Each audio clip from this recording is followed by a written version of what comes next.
Cette capsule s'intitule Pourquoi le Bitcoin? À comprendre que 98% de l'argent qu'on utilise aujourd'hui est numérique. J'aimerais faire une petite parenthèse avec l'argument du 50e État des États-Unis. C'est un enjeu qui a été d'ampleur récemment.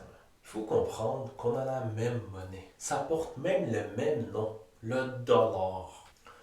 J'utilise le dollar à travers mon application, que ce soit des applications américaines, européennes ou canadiennes, c'est la même affaire. Même RBC et TD, ils ont des entités aux États-Unis. Derrière ces applications-là, ces banques-là utilisent ce qu'on appelle le SWIFT. C'est le système de communication qui sont établis. C'est un système des années 60 basé sur des serveurs FTP. À l'automne d'aujourd'hui, on utilise les cartes de crédit. Ces cartes de crédit-là passent par Wall Street. Elles coûtent tellement cher aux marchands. 3% pour chaque transaction, ça se cumule énormément. À comprendre qu'aujourd'hui, à travers les petits marchands, il y a plusieurs choses qui se passent. 1. On a des hardware qui se prennent une cote sur la vente. Après, on a Visa et Mastercard qui se prennent une cote sur la vente. Après, c'est la banque qui n'hésite pas à en prendre un petit peu aussi. Puis pour finir, évidemment, le gouvernement. Tous ces frais se cumulent et ils sont retirés de nos poches à nous autres. On les paye directement ou indirectement. Il faut comprendre que dans le cercle économique, moi j'achète des produits et des services à un marchand, celui-là en achète à un autre et ainsi de suite, et le cercle continue jusqu'à temps que ça revienne dans mes poches. Et à travers ce cercle-là, si tous ces frais sont cumulés et retirés, bien, l'argent finit toujours par remonter à ces corporations et nous, on n'en bénéficie pas. En plus d'être un système désuet et vieux, il est lent. Il est vieux. Il est temps de changer. Le Bitcoin est un outil de libération. Libération du dollar. Le dollar américain est un outil d'oppression. Regardez, ils viennent de lancer une autre guerre. Ça ne finit plus.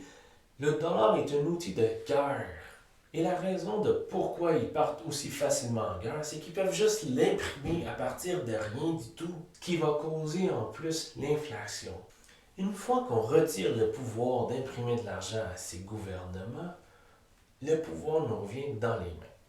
On peut faire des parenthèses avec les monnaies égyptiennes, la monnaie libanaise ou les monnaies iraniennes. D'où, du jour au lendemain, se sont fait voir leur pouvoir d'achat complètement évaporé. En termes de Bitcoin, ça fait une verticale. À partir de quelques milliers de dollars à des milliards de dollars. De plus, nous, on vit bien au Québec.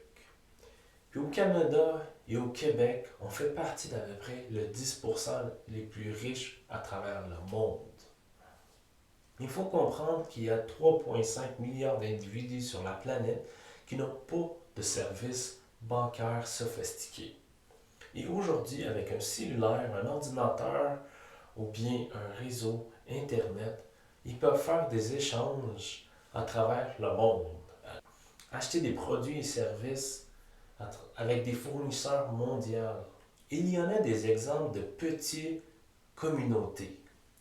Il y a une belle vidéo que j'ai déjà vue où la petite communauté se retrouve dans les montagnes. L'accès à des services financiers est restreint. S'ils veulent faire des transactions financières à travers une banque, ils doivent marcher à peu près 2 heures aller et 2 heures retour. Donc, c'est pas très évident. Mais avec leur cellulaire et l'accès à Internet, ils sont capables d'avoir une petite économie circulaire. Et ces exemples-là se multiplient à travers la planète.